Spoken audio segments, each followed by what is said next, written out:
اردو زبان کی دوسری کتاب کا 24واں سبق، اپنی عزت آپ کرو۔ اگر تم چاہتے ہو کہ اور لوگ تمہاری عزت کریں تو ضروری ہے کہ اول تم اپنی عزت آپ کرو۔ اس بات سے تم کو تعجب ہوگا کہ آپ اپنی عزت کیوں کریں؟ کیا اپنے آپ کو اوروں سے بڑا سمجھیں؟ دوسروں کو حقیر جانیں؟ نہیں، یہ تو نہایت غرور کی بات ہے۔ ایسی بری صلاح میں تم کو ہرگز نہ دوں گا۔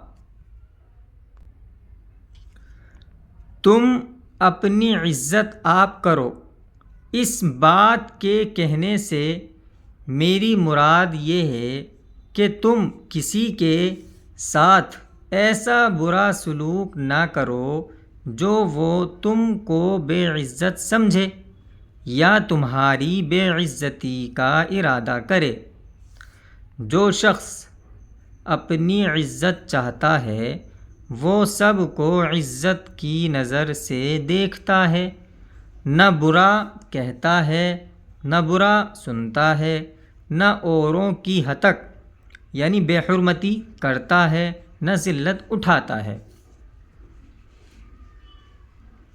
جو شخص اوروں کو چھیڑتا، ستاتا، گالیاں دیتا ہے وہ خود بھی سنتا ہے۔